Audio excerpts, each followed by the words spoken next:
The T-700 was the first true infiltrator for Skynet, but the fact that it was fully encased in a biological skin was a huge leap for Skynet, as it now had a Terminator that could fool even some of the most suspicious of the Resistance fighters. So let's delve into the horror of how this Terminator was created, and trust me, there's a lot of horror involved. Firstly, we must differentiate the T-700 from the T-800 in a very simple way. The T-700 was encased in a biological skin that it could not repair or replicate by itself, whereas the T-800 biological skin was able to be regrown and repaired as long as it wasn't damaged too much. This is important as the T-700 could not replicate its flesh. This had to be freshly harvested from human prisoners, and its skin was neurotic and would begin to die over a series of weeks. The T-700s needed ample supply of fresh humans to be killed, skinned, and turned into its living camouflage. This process was even more brutal, as reports suggest that Skynet harvested the human prisoners whilst they were still alive, to get the maximum use out of their biological matter that it was harvesting. The material was required for epidermal generation. The flesh is then grown in vats and applied to the Terminator. It will begin to rot within 10 days without immersion in a rejuvenation nutrient bath. In a month's time, the flesh becomes fully rotten, and the T-700 becomes easily detectable by both the stench and the number of scavenger animals that would be around it in the area. One can only imagine the unbearable pain and horrifying fear that went through those poor souls' minds as they were butchered without an ounce of humanity. It truly showed Skynet's cold machine mind in maximum efficiency. This skin, which was the main way it fooled humans into believing it was one of them, it made the T-700 undetectable by thermal sights or goggles, as its skin gave off a very human heat signature. This was accompanied by a range of human-like behaviours to help the infiltration process. The T-700 could speak, but not to a natural-sounding way. Its voice, which had a multitude of variations, was a little harsh but passable. So they tended to portray war veterans or soldiers so they could be more silent and lonesome in their actions, but this would seem fairly common for those types, and help them blend in fairly well. The T-700 was able to replicate facial muscle movements, everything from moving its lips to a smile or a scowl. And even blinking, these small but subtle movements tended to put humans they encountered at ease to their own peril. But one saving grace for humanity was man's best friend, the humble dog. These wise animals could tell a T-700 was not human. No one really knows how they do it. Was it the scent, something in the way they approached, or just the dog's natural sense of the inhuman machine? But as soon as they would pick up on the T-700, barking would ensue, and the closest resistance troops would unleash a hail of bullets and plasma on the infiltrator. This did make dogs a priority target for the T-700, and they got the nickname Dog Killers. All of these human mannerisms were combined with the T-700's database on human interaction and social behaviours, which had been closely studied from humans that were held captive in Skynet's labour camps. This information was harnessed for the T-700, but still was very basic. The T-700 could act human enough to gain entry to resistance safe houses or areas where the humans might congregate, but over long periods of time, humans, especially resistance soldiers, would be able to notice the T-700's less than human behaviours. So Skynet tended to send the T-700s on short infiltration missions to maximise the chances of success. The size of the T-700 played to its favour. It was shorter and less bulky than the T-600, and it had a slimmer, more natural look to it. This was Skynet's priority, to make it as undetectable as a machine as possible. Though this smaller size didn't limit its strength, with it being able to deadlift 1.8 tons, and it was stronger than the previous T-600, able to kill a human with a single punch or kick. Only the strongest obstacles such as reinforced vault doors or bunker walls could stop the T-700. It was unbelievably strong for a smaller model of Terminator, and combined with the fact that it normally had infiltrated past the outer defences of resistance bases, it was very lethal up close. This strength combined with the T-700's full range of motion, even beyond that of a human being, with it being able to run, jump and climb at very rapid speeds. It could maintain a pace of 20 miles per hour consistently without damaging the hydraulics of its leg assemblies. It could also far surpass these speeds if a high priority target needed to be caught and terminated. And with this rapid speed came a brutal close quarters combat style, striking fast, even quicker than the most rapid mixed martial arts specialists, and with the strength of several men to break, batter and completely terminate any threat that would dare challenge them in close quarters combat. Up close it was also completely suicidal to fight a T-700, and to run was little more than trying to prevent the inevitable. the only efficient way to deal with the T-700 was massed ranged firepower. That leads me to the T-700's durability. Its structure was a hyper-alloy exoskeleton that could resist all small arms and even had good durability to plasma, but continuous plasma fire would cause severe damage or destruction. But it was even tougher than the T-600, and the fact it would be normally only discovered up close made it difficult for the Resistance to effectively bring enough firepower to bear to kill the T-700. With the Terminator choosing the opportune time to strike and make use of cover, and here's the key advantage over previous Terminators, as its durability wasn't just relying on armour, but a mix of durability, speed, and using that cover to maximise its killing potential. Its outer skin was no more durable than the average humans though, and almost every weapon would cause significant damage to it, especially if it was not in a fresh state, as once it began to go neurotic, it would easily be blasted off in large chunks, causing the T-700 to look like a hulking undead monster. The range capabilities of the T-700 were similar to that of the T-600 before it, being very accurate and having a quick response time with its weapons. Combining this with plasma or conventional small arms made it very efficient killer, but they tended to need to blend in with local humans. They would not carry the big bulky miniguns of the T-600, instead using either automatic rifles, light machine guns, or plasma depending on the infiltration mission, and if the weapon would not make them stand out too much. There was also a preference of Skynet to give them small weapons that could be hidden easily under clothes, so that when the T-700 had infiltrated the Resistance safe house, it could reveal its weapons for maximum surprise, to capitalise on the chaos and fear, and to increase its chance to kill as many humans as possible. In a straight-up firefight with trained Resistance troops, the T-700 was very different to previous Terminators, as it was a valuable machine and it had self-preservation programmed into it, which would only be overridden for the highest priority targets or objectives. So even though capable of fighting multiple heavily armed opponents, it was better for it to retreat and avoid damage so it could continue on its vital infiltration missions. The sensor package of the T-700 wasn't a massive upgrade over the T-600, with it possessing similar visual sensors, able to magnify, employ night vision or thermals, and it could track and predict projectile trajectories.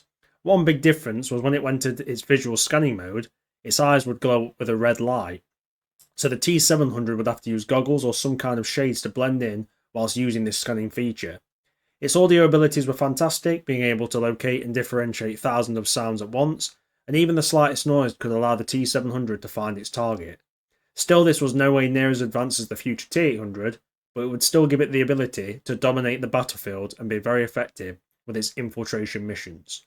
The intelligence of the T-700 is where this model had some issues. Even though a major leap forward in how it could use human-like behaviours to blend in and infiltrate, it was still limited compared to the T-800.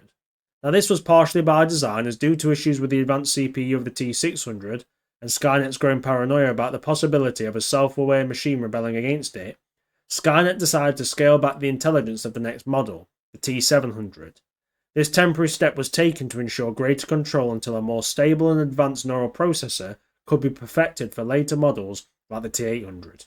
The T-700 retained human-like learning abilities, though its scaled-down neural network processor, though it was not as advanced as the T-600 or the T-800. However, it featured significant upgrades in its combat tactics database, human language comprehension, and the ability to mimic gestures and expressions, making it far more effective infiltrator than the T-600 obviously, and as a result the T-700 units quickly replaced their predecessors in the field. While the T-700's capacity for original thought was reduced compared to the T-600, its enhanced built-in skills more than made up for this limitation. Nevertheless, during complex military operations involving coordinated maneuvers, especially when working alongside T-800s, the T-700 units could become a liability unless their CPUs were upgraded. I think we can all agree that the T-700 was a huge leap in design by Skynet. It now not only had a brutal new killing machine, but one that could get to the heart of even some of the most secure resistance strongholds and wreak havoc, knocking out key personnel and destroying vital objectives. But this wasn't the only path the T-700 took. Many variants were based off its design and infiltration abilities. So now, let's take a look at them. Firstly, the T-750 Facilitators. These are not combat units, they are built with a lightweight titanium chassis and covered in necrotizing skin for a far more unsettling human-like appearance. One of the defining features of the T-750 is its experimental adaptive learning software, allowing it to analyse and learn from human interactions, This software enables facilitators to understand and replicate human mannerisms and behavioural quirks. Among all Terminator models, facilitators possess a higher level of autonomy than any previous series. Their modified T-750 neural chip is a direct precursor to the Series 800 neural net processor, and it is permanently set to read and write mode, allowing them to learn continuously and even simulate empathy. Survivors have reported that this trait can be exploited, earning a T-750's trust, and could create opportunities to escape captivity. In terms of physical appearance, the T-750's units displayed a wider range of body types compared to standard infiltrator models. They can appear smaller, thinner, or even overweight, which makes them visually distinct from their more combat-orientated counterparts. Their primary function of facilitators is psychological warfare. Their goal is to undermine human resistance and persuade captives to accept their fate as instruments of Skynet. They are designed to engage with prisoners in a seemingly sympathetic manner, fostering trust and compliance. Facilitators played a vital role in some of Skynet's most advanced and insidious projects. One such project, known as Project AX, was conceived to study the human mind. Captured humans were taken to secure laboratory facilities and placed in transparent containment tubes, where they were subjected to psychological techniques originally developed by the CIA. By observing and analysing their responses, Skynet eventually learned how to reprogram these individuals as unwitting spies. Facilitators were also integral to the creation of a reconstructed human villages, which were populated by theta hybrids, genetically engineered humans designed to replicate human society under Skynet's control. These villages were part of an experimental initiative to reinvent humanity in a more controlled and orderly form. Additionally, facilitators were crucial in operating Skynet's temporal displacement equipment complexes, demonstrating their importance in Skynet's long-term strategic operations. The next variant is the T-770, also known as the Data Junkie. It is a specialised variant of the T-700 Terminator model. Unlike standard units, the T-770 has been redesigned to serve as a mobile information hub and data archive, prioritising data collection and storage over combat capabilities. The T-770 is equipped with an advanced L3R software package, which repurposes the unit's internal systems to maximise data storage capacity. Most of its original combat software is wiped during the process to make room for extensive data archives. Various cables and connection ports extend from different parts of its body, enabling it to interface with multiple systems simultaneously. Although the T-770 retains basic self-defense capabilities, its combat effectiveness is significantly reduced compared to a standard T-700. Its lethality is estimated at roughly half that of its predecessor, making it less suitable for direct combat engagements. The primary mission of the T-770 is data acquisition. Deployed in time periods before Judgment Day, a data junkie typically assumes the guise of a vagrant or a derelict individual. These units position themselves near key network junction boxes, feigning drunkenness or disorientation as a cover while they establish a hardwired connection to sensitive human data systems. Once connected, the T-770 gathers and archives valuable information from human networks. When its memory storage reaches capacity, the unit relocates to a secure building known to withstand Judgment Day. There it enters a dormant state, waiting for reactivation in a post-apocalyptic future. Once reawakened in Skynet's controlled timeline, the T-770 immediately uploads its collected data to the Skynet network, providing critical intelligence for Skynet's operations in the future war. The next variant of T-700 is pretty horrific, so just a heads up. The T-790, also known by unsettling nicknames such as the Babybot or Toddlernator or Infiltrator, is one of the most disturbing variants of the T-700 series. The T-790 is designed to appear as an infant less than a year old, creating a profoundly disconcerting sight. Beneath its exterior lies the same advanced CPU chip used in the T-750 model, granting it full intelligence and cognitive capabilities. This includes the ability to speak an unsettling experience for anyone who witnesses it. Adding to its lethality, the T-790 is equipped with an internal chemical doser or an integrated explosive device, turning it into a highly destructive weapon when triggered. The T-790's small size and the limited behaviours expected of an infant make it an ideal infiltrator. It can easily blend into its surroundings, remaining inconspicuous until it's too late. A key giveaway, however, is the foul stench emanating from its diaper, not ordinary waste, but the smell of decaying necrotic flesh used to cover its metal frame. Unlike a real baby, the T-790 possesses exceptional agility and combat prowess. When exposed within a resistance base, It quickly retreats into the ventilation system, adopting hit-and-run guerrilla-style tactics using a systematic and calculated approach. The T-790 will relentlessly track and eliminate each member of the targeted resistance group one by one until all are terminated. As you can see, the T-700, even though a massive leap for Skynet, was truly horrific for humanity and brought some horrible variants with it. But a very interesting model of Terminator, and I hope you enjoyed the video. It's been a pleasure to make, and I hope to see you on the next ones, guys. Obviously, if you enjoyed, join the channel, subscribe, like, and do leave a comment. Drop me some info. A lot of you guys are full of valuable Terminator info, and I love learning from you. Thanks for watching, everyone, and you guys have a beautiful weekend.